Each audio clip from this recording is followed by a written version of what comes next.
Hello and welcome back to another episode of the CrossFit Harrow podcast. Today we have Mistry, who has given up her time. So very nice of you to do that, Sai. Thank you very much. No worries. Happy to be here. First question that always goes out is, what brought you to CrossFit Harrow? There's a few different things, but the main thing is I was weight training for a few years, and then I kind of lost my love for it, and then I was trying to find a new way to work out. And so I was trying boxing classes, Pilates classes, and they were all in central London. And I was like, okay, it's really unsustainable to pay an arm and a leg to travel there, work out, and then come home. So I was like, let me try and find a similar gym closer to home. So I literally went onto Google Maps and I typed in gyms. So I just we came up. Yeah, you guys came up. So I was like, okay, let me see what this place is about. So I did a mini stalk on Instagram and Facebook and everything to see what you guys were about. And then I was like, okay, it looks interesting. Let me give it a try. So then I booked myself in, and a year and a half later, rest is history. There I am. Yeah, exactly. Yeah. So that's interesting to know. So you heavily relied on the reviews and stuff and obviously what we had posted in that sense to make a decision. Well, at least we know that it's working. You have good reviews, just to let you know. Thank you. That's good. So you said that you had and you mentioned obviously in the notes before that you kind of had a bit of a falling out with the gym and stuff, and had change your relationship. It wasn't as enjoyable anymore. What was that? What happened? So I started weight training in 2017. So when I first started university, and then towards my final year, the pandemic happened, so obviously all the gyms closed. So I tried to kind of keep up my fitness in a way. But obviously I didn't have access to heavy weights and stuff like that. So I kind of relied on going for walks and body weight exercises, which I didn't really enjoy too much. And then when the gyms finally reopened, I tried to get back into it, and I would enjoy it for a month, then hate it for a month, enjoy it for a month. And I went on that vicious cycle, and I was just it's just not sustainable for me. It's not something I want to do. So I kind of went through that. And then I kind of was let me try a gym class. So I went to the classes, and I really enjoyed it, but it wasn't pushing me to what I wanted to do. So then I found some random boxing classes and mix of cardio and weights classes in Central. So I went to those, and I loved it. It was something I wanted to do. It kept me on my toes. That combination. Yeah, exactly. Yeah. And plus someone had designed the workout, so I didn't have to design it myself. I didn't have to put it together and be okay, I'm doing this, this, and this. I didn't have to self-motivate myself. And then it was just one less weight off my shoulder, I guess, having to think about it. That's actually quite an underrated. I mean, I haven't really looked at it from that perspective for quite a long time. I did at the beginning, but so you not having to program or not having to think about what you're doing, it was quite a big factor in how you enjoyed it. Yeah, because I feel if you plan your own workouts, you know what you're going to be doing. You can kind of do the things that you want to do and things that you enjoy. Whereas if someone else is programming it, you might not know what's going to be coming up in the workout, and you'll be pushed to do things that you don't enjoy, but at least you're pushing yourself and doing something and getting better at an activity. So for me, I hate burpees, everyone knows that, but when I do it in class, I'll do it. But if I had to do it by myself in a gym, I wouldn't do it. I'll do 5 and be I'm done now. It's an infamous word of cherry picking, actually. That people, and I would imagine that it's probably still happens sometimes through maybe with the days that not purposely, but I think in the back of our mind sometimes we might cherry pick the days that we go in and we're like, oh, we like the look of that one, we'll go in. Yeah. So university, it wasn't sport related. Well, in a way, it was health. You done masters in health psychology. Yes. I did a master's. I did one. Done. done. Yeah. Well done. Thanks. Yeah. How much did you? What was your favourite part of that? How much did you enjoy it? I enjoyed every single bit of it. Like the content was like really interesting, and it was like, for me, it was like a mix of combining my love for psychology and behavior change. So Because that's what you done at university. You done psychology at uni, yeah. So I could combine like fitness and like how people change their physical behaviors, whether they want to increase exercising, decrease exercising, how they change their habits in like eating or smoking or drinking. So it's like all of that just combined, and I enjoy all of like learning about all of that. So it was something. What's the I mean, I have no idea what it is. It might be something that I should know, but what is the COM-B model? So is that how you say it? Yeah. Yeah, okay, fine. I thought it was like a trick. So it's like different elements that are put together that help you change your behavior. And if one of those elements is missing, then that's what kind of stops you from changing your behavior.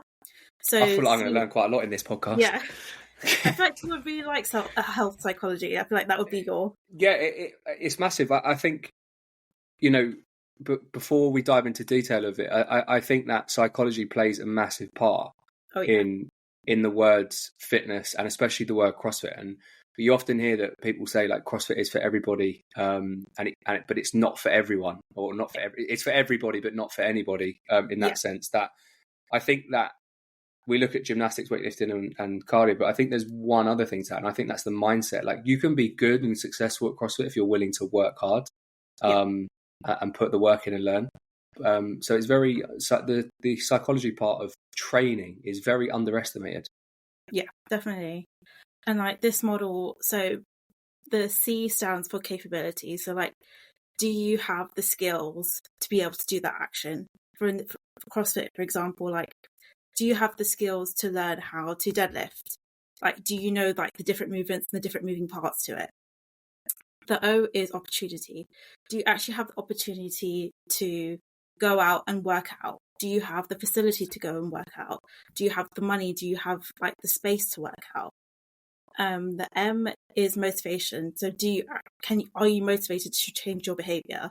Like, what is motivating you to do better? And the B is, what is the B? COM-B. Behaviors. I was going to say, I hope you know, because I don't. So it's like, do you want to change your behavior? Like, is it something for the better or something for the worse? Obviously, it should be for the better, but is it something that you really want to change? It's something that is important to you. So if you don't have like any of those elements, or you're missing one, it's really out of balance. See, I think the motivation is the hardest one to define, and for people to not necessarily measure, but hold, because I think motivation is highly linked to two things. One, success. The more successful you are at something, the more motivated you are to do it. And then secondly, discipline. But I think then that links into the behavior part. If you've got those behaviors, you're going to find that you're quite motivated. And I think often from whether it be for an aesthetic point of view or performance point of view, and we're in awe of someone and say, we want to perform like that, or we want to look like that, it's most of the time it's generally because they've displayed the behaviors from quite a long time ago, and not just like in the last 6 months. Yeah. I mean, I might be open to this degree. I'll highly encourage it. So how long was your master's? Was obviously, was it 1 year after? Yeah, 1 year. Yeah, shows how much I know. But what opportunity? So is that the field that you're in now? Not really. Well, a little bit, but not really. So I work in healthcare market research. So we work with the big pharmaceutical brands, doing research for them. So not clinical trials, but we look at like disease backgrounds. So we will talk to like doctors, nurses, patients about their disease. from like the start of like symptoms to diagnosis to treatments and post treatments.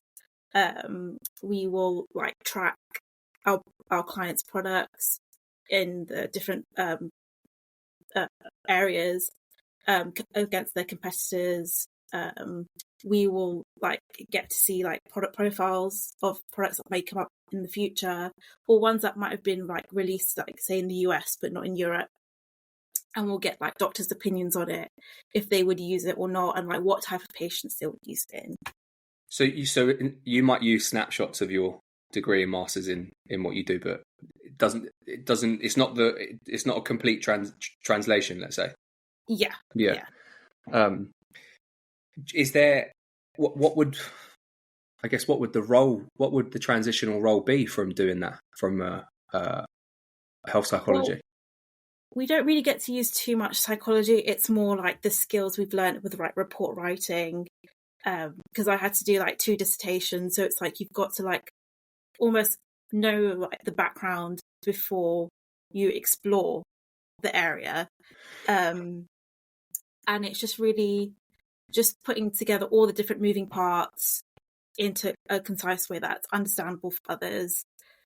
And yeah, I guess it does link to like health psychology in a way, because you can have all this knowledge about like how to change a behavior, but you've got to make it relatable to the consumer, the person who's reading it or viewing it, and be like, you know, label it out like ABC, like simple points. Yeah. Would I be right in saying that like a life coach is almost like the follow-on role from the masters? Would that be an option for someone to move into? Yeah, definitely. Because like again, I think I don't know too much about life coaching, but I guess you're just helping someone change their behavior, change their view on life, and be like, you know, you can do this, this, and this. Let me help you build those skills. And I hope you have like the motivation and like opportunity to do what you want to do. So yeah. How hard do you think it is for people to change their behavior? I think it depends. So I think it definitely depends on like the way you grew up or like the environment you're in. Right.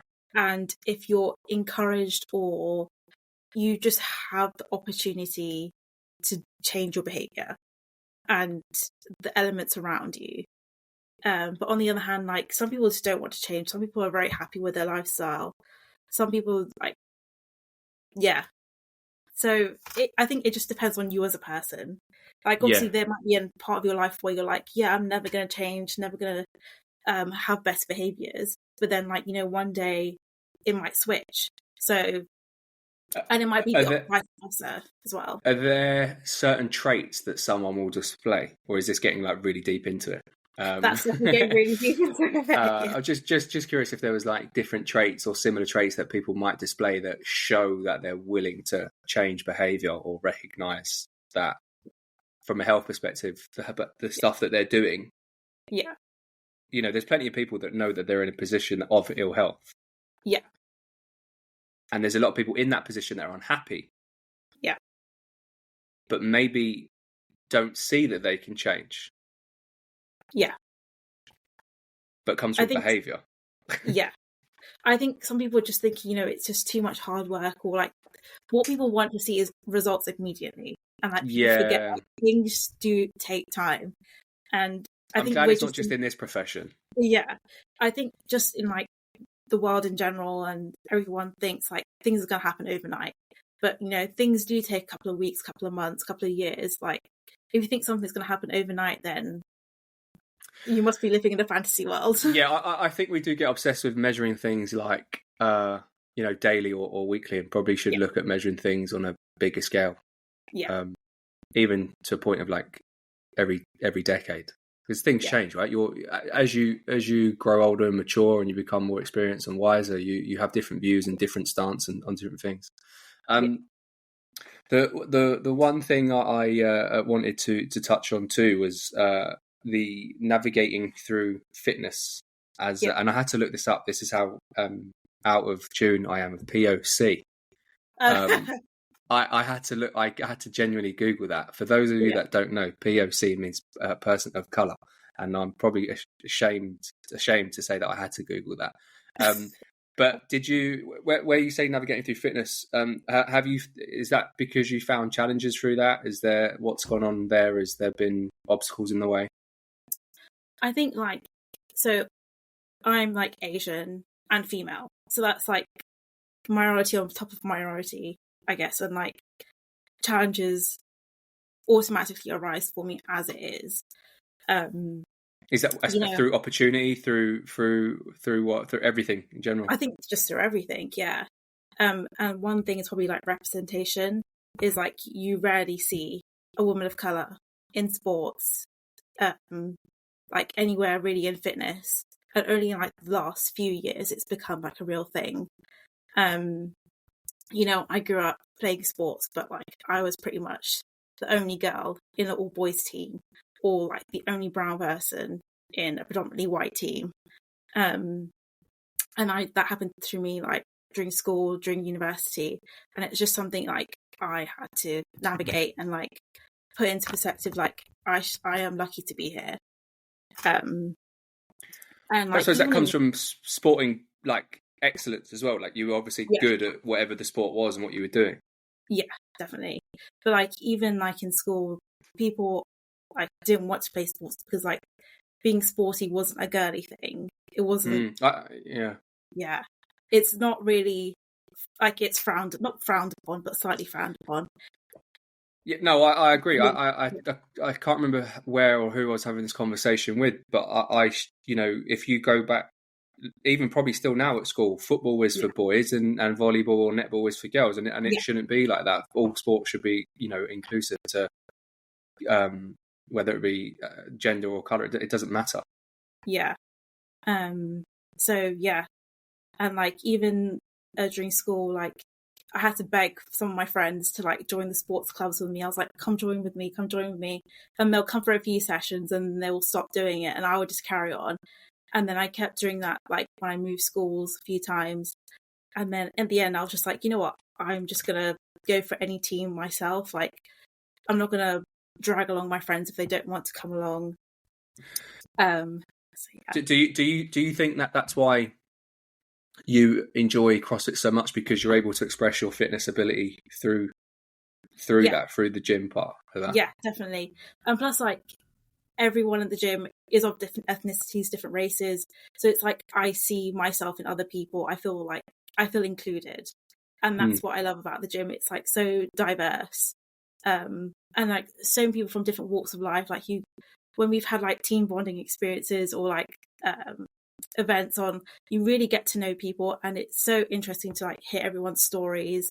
Even with this podcast, it's so interesting. Yeah, it is. This is why I actually started doing them. I think in 2020 was because I do believe that everyone has a story, and it's fascinating to hear those stories and share those, because there's probably a lot of things that you may encounter that someone else encountered, and then when you see each other, you're going to be like, oh, I heard this, I heard you said about that. It is amazing, amazing to see. So I'm assuming that your studying is over. That Yes. part of It's way behind me now. Your hobbies. I think we spoke in the gym a while ago. I think they're new hobbies for you, right? Yeah. And probably even something like this. Has this taken you out a little bit of comfort zone wise? Is this something completely new for you, or is this something that you were comfortable doing? Very comfortable doing. Okay, fine. Just checking. So for some people, it's taking them out of the comfort zone. Some people are okay with that, but new hobbies, for example, have taken you out of your comfort zone. So you found hiking as your new thing? Yeah. So like during the pandemic, when it was like you can only go for a walk or whatever, I would go on for walks like 2-3 hours, and like I enjoyed it. And then once like things started lifting up, like I googled hiking a bit more and what hiking trails are near me, and there's one in Rickmansworth which I've done a few times, and it's like 3-4 hour walk, and I really enjoyed it. Like you actually get to be in the countryside, away from the big city, which is so nice because it's such a different change in environment. And then from there, I found like a hiking group on Facebook or something, or like TikTok, and which is quite a big thing to do. I was going to use a very inappropriate word speaking to a female, but I shouldn't have. But yeah, it's quite a big thing to do. You're putting yourself into the unknown. Yeah, exactly. And I said to myself, like, I'm going to push myself out there, meet new people, people who with like a similar mindset.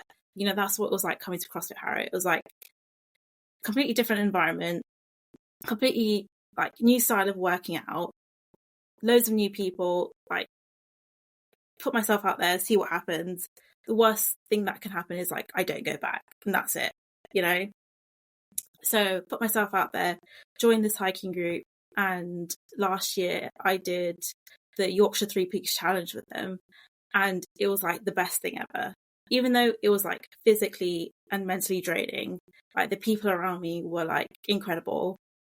But you've got the combi, the motivation. Yeah, exactly. Exactly. There you go. And it was just like, so nice because I was surrounded by a group of females who were all similar ages and all have like very similar mindsets towards like working out, and like that whole stereotype of like females shouldn't work out, or like if you're a female working out and lifting weights, like you're going to get bulky. But they're like, you know what?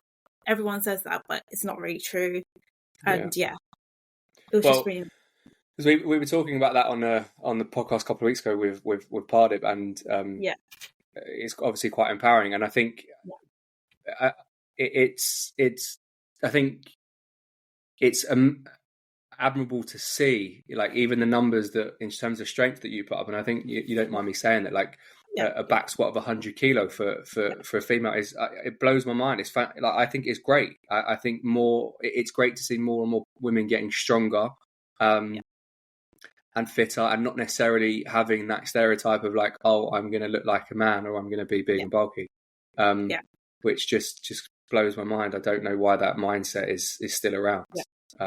You're only going to do that if you're willing to have the same amount of testosterone levels that men have. And I think the average woman who just wishes to work out and feel good about themselves and remain fit is probably not going to put themselves through that.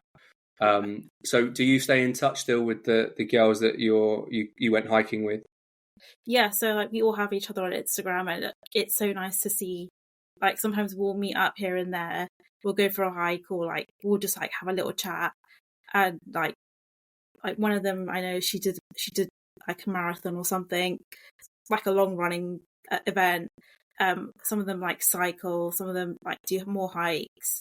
But like it's so nice to like be in that environment and follow people who have similar interests to you, and like you get to see, like it's empowering to like feel represented and like surrounding yourself by people who are similar to you. How important do you think it is to do fitness outside of the gym? I think so important. I agree. Like, even that, like you can be in the gym, go to the gym every day, and someone telling you what to do, but you need to be outside and like almost think for yourself and almost try and push yourself outside of that environment. But sometimes like the motivation like I have in the gym, sometimes like I put that towards work. I'm like, okay, if I can endure like horrible 20-minute workout, I can do horrible tasks that I don't like, and I can just put my head down and do it. And so it really like translates in so many different ways. Yeah, I have to agree. I think that we measure it. I think this is probably, I hate using the C word of COVID, but post-COVID, that's the only C word that I'll use for this podcast. Maybe another one, who knows? But I think that post-COVID, I think we became obsessed with measuring our fitness inside the gym. Yeah. And for those of us who do CrossFit and have long-term known about CrossFit for a while, it is actually really, yes, in the gym. It's also about expressing yourself outside the gym and being able to take fitness outside the gym, whether that be things like, we obviously don't have the greatest facilities or climate in this weather in this country to do that. But things like kayaking, things like paddleboarding, things like hiking, rock climbing, all those things are still challenges or ways to express your fitness, and it doesn't just have to be how quickly can you move a barbell from up and down or from left to right. Definitely. The Yorkshire Three Peaks. So do you remember the distances or anything like that, or the climb? I can't remember off the top of my head, but just it was three fucking big mountains. Exactly. And we had to do it within like 12 hours. You know, we started at like 7 a.m. and we finished at like 5 p.m. or something like that. And it was a long day. Like towards the end, we're all mentally drained. We're all like just done with the day. We're like, just want to go home, have a shower, and go into bed. Were you prepared, like food wise and stuff? Did you just think, fuck it, I'm going up? Oh yeah, I bought a lot of like snacks with me. I was like, I just need something to keep me going. I bought a lot of sweets just to keep the sugar high. So yeah. And so that was Yorkshire Three Peaks, and you went to Portugal to do a hiking trip in Madeira. Yes.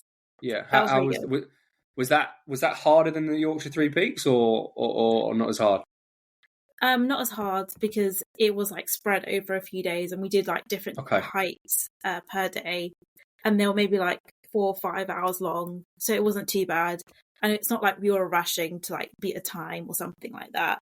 And it was more of a leisurely kind of hike. Yeah. The reason because the weather can affect like the heat. It must have been, if it was hot, would have made it a lot harder in that sense.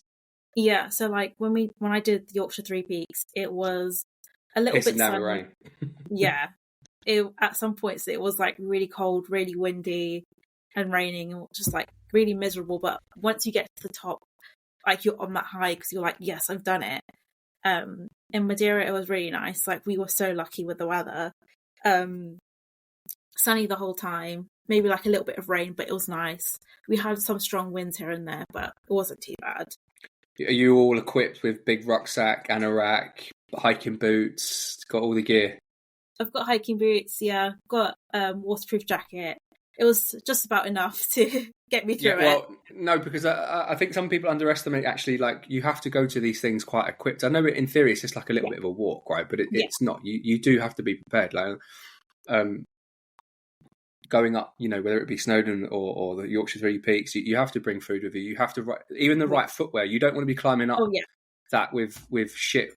I remember, I think it was last year or the year before, climbed Snowdon for charity, for the kids that Connie works with with cerebral palsy. And it was amazing to see the kids who have cerebral palsy climbing up the mountains. But next to us was like some women and even some guys walking up with flip-flops. I'm thinking, how the fuck are you going to do that? Yeah. But anyway, that's a different story. So, and then this year you're off to the Dolomites in Italy. Yes, next month. Yeah. Yes. So, what's that going to consist of for you? Another 4 to 5 days of hikes. I think about 4 to 6 hours each per day. So yeah, it should be good.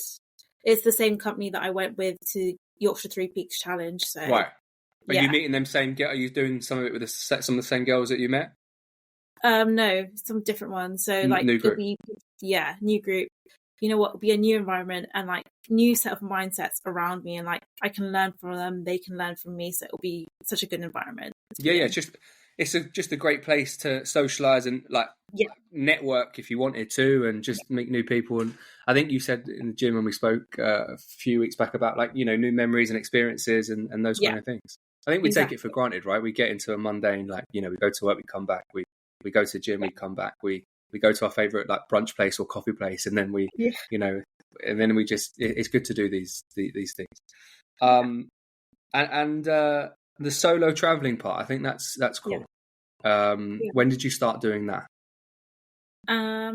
So my first solo trip back was back in 2022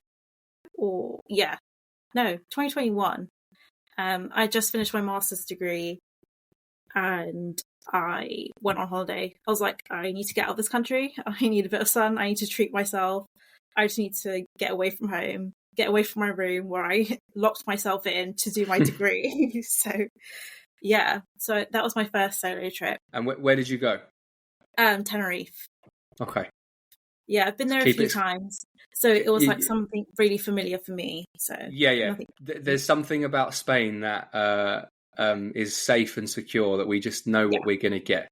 Exactly. Half decent coffee, a bit of English food, or someone speaking English at the bar or whatever, and good sunshine. I think Spain is just where it is on Earth is just such a good place to pick up the sun. Yeah, definitely. Like I think so Tenerife. Yeah. I've been to Paris on my own. I've done Brussels. I've done Miami. Miami's good. I've been to Miami as well. Yeah, and that's it so far. And what do you look when you organise these things? What are you looking for? Is it just for an escape from what you're doing, or what is it? Is it something that those places that you want to go see? First thing is I want to collect stamps for my passport. That's the first thing. Now that we're out of the EU, but as long as they stamp in and out on the same page. Exactly. Yeah, exactly. But it's more just like get out of London, see a new country, immerse myself in a new culture, and just get out there and see what's in the world. Like do something different. And yeah. Is it planned when you go, or would you just kind of book the ticket? Definitely planned. I don't do spontaneous. Like I'm like save places on Google Maps. I'm like, okay, I'm going to go here, here, and here. It's all in a little triangle. So I'm going to do like that one day. A couple of places that are near each other the next day. It's all very planned out, very strategic. And you went to Dubai recently. Dubai? Yes, yeah. Was that wasn't solo? That was family trip. No, that wasn't solo. No. And how do you? So when you do these trips, is training a priority for you, or you're like, fuck that, I'm having a week off? It depends how long I'm going for. If I'm going away for like 3-4 days, like I'm like, screw it, like training will come later. Like it's nothing. Like I'm not going to really miss out on any gains within 3-4 days. But say if I'm going for like 6-7 days, and depending on the location, I might try and find a gym or something, or like the hotel has one. I might go for like 1 day to work out, just to move my body a little bit more. But otherwise, I don't really prioritize training too much. But I know, like for me this year, every country I go to, I kind of want to try a new CrossFit gym. That's something that's on my bucket list. That's cool. So, that's good to do. Yeah. That's good. And there's loads of people that you get to meet at those places, and generally quite warm and welcoming and stuff as well. Yeah, definitely. So I was going to ask like how you felt your balance was with like life and training. I often speak to people on the podcast or in general, and we do become so like centered around training, and like our existence becomes around like being in the gym. How do you find what do you feel like your balance is like with that? I think my balance is pretty good. I kind of put it around my work schedule. So like the days that I work from home, I'll go to the gym. The days that I go to the office, I won't do, because going to work, commuting to and from work is really long work day. And when I come home, I'm like, I don't want to go back out again. And then like the weekends, I'll train in the morning, get it over and done with, so then I have the rest of my day. Start my day on a good start, because like working out gives you so many endorphins. So I'm like, that's the best way to go. Has it always been that way for you? Do you feel like you've always had that balance, or has there been times where you've been like really obsessed with the gym and with fitness and stuff?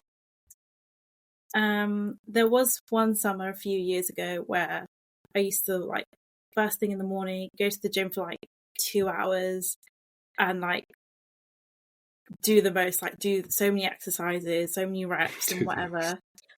And I did that for like maybe like 2 months straight. And I enjoyed it, and then it got to like towards the end, and I was like, "Oh, I can't do this anymore. I feel so tired, so lightheaded." And I was doing that 6 days a week, and I was like, "Yeah, not anymore." Yeah, it's a lot. Yeah. It's good to it's refreshing to hear that like the gym's important, fitness is important, but it's not the be all and end all. It's important about having the balances of like the new experience of going and take yourself out of comfort zone with solo traveling, hiking, and socializing with your mates and stuff and whatnot. What would you say is is priority for you over the next like couple of years, let's say? Is it more the new experiences stuff? Is there something new on the agenda that you're looking to dive into? I think definitely like new experiences still. For me, like my big thing I want to do is more traveling, go see the world. What do you want to see? The whole world. I think mainly like Southeast Asia. It's a big one for me, like go backpacking around there. But also just like keeping up my fitness and just like still being in love with working out and like not losing that part of me. Would you do the trip solo, or would you have people come with you? I would do it solo, and then like I know I would meet people out there because I know like Southeast Asia is quite a big backpacker community, a lot of solo travelers. People like meet up together and go traveling. So yeah, I think it's a big step to go and do that. I suppose you'd have to take. Would that be a long? I say long-term thing. Would it be like a 3-month thing? Would it be like a 1-month thing? I think a 3-month thing. Yeah, would work. Let you take that. Do they know? Are they going to listen to this and go, no, sorry, you can't do that? No, work would never let me. I think more than like 3 weeks is just about enough for them. But yeah, I think I would take time off or like leave my job, travel, and then go find another job. Yeah. You never know. You might end up wanting to stay for a little while. Yeah, maybe. We'll just see where the road takes me. Yeah, where the road goes. And what do you is there anything else that you want out of like the next 5, let's say 3 to 5 years, where you want like objectives that you want to meet, whether that be career wise, whether that be personal goals, even if you want to relate it back to gym, anything on your mind that you thought, I want to get there or do that apart from that trip? I would say definitely like step up my career ladder a little bit, because when I first started CrossFit Harrow, I just started my first like big girl job, like after like university and everything. So big girl job. Yeah. It was an intro into the real world after exactly, university. Yeah. The 9 to 5, actually having to work during the day. How was that adjustment of going from uni to, let's say, I use the term real world loosely, but like working well? Yeah. Oh, I adjusted pretty well. I like structure, so like working 9 to 5, it gave me the element to like being able to do something after work and something before work, and just having that blocked out time. When I was like at university, like I would go to the gym at like random times, and there was no real consistency or something like that. So yeah, I like structure. Was it kind of wake up whenever, go to gym whenever, study whenever? Yeah, pretty much. Or it was like, do I go to the gym before I go to university and then come home and shower and then go? Or do I go to the gym after? Like, do I go during the lunch break? Student problems, hey? Yeah, literally. And now Go on, sorry. Before I started CrossFit Harrow, like I went to a normal gym, like while working my 9 to 5, and it was like if I went to the gym like first thing in the morning, it would be packed and I'll be tired, and I'll be like, I don't like that. And then if I went to the gym after work, it would be packed, and I'll be like, there's no machines and no space anywhere. So, yeah, you've done a few 6 early ones, haven't you? Yeah, when I first started, I did a few like 6 a.m, 7 a.m s, and I was like, yep, never again. Not for you. Not for me. Yeah, it's interesting. Some people decide that they like. I find it hard to do that time in the morning. We obviously just coming back from Croatia, and because I wanted to experience it, how the guys are going to experience it September. I had organised that the first day we would go to gym like fucking really early, and that was a big mistake. The day's longer, which is great. You get to do a lot more, but fucking that was hard. Yeah, that was hard. Like you definitely need a good night's sleep and a good dinner beforehand, just to have energy to wake up. Yeah, and we'd actually been travelling that day, which made the wake up like really. It felt like it was still the night before. However, you do feel great after. I have to say that. And obviously with the whole like cold plunges and stuff, Yeah. we were quite close to the sea, so obviously because the temperature wasn't really it was like how you guys had it at the weekend, like 22s or whatever. Yeah. The cold plunge in the Adriatic Sea was very, very cold, so that certainly woke us up after that. Yeah. But no, good, fine. That it's been amazing. It's been amazing talking to you and finding out a lot more about the journey and stuff that you've had through life and fitness. And I appreciate your time. And thank you very much. Okay, thank you for having me. No problem. We will see you soon, and guys, tune in next week. Thank you.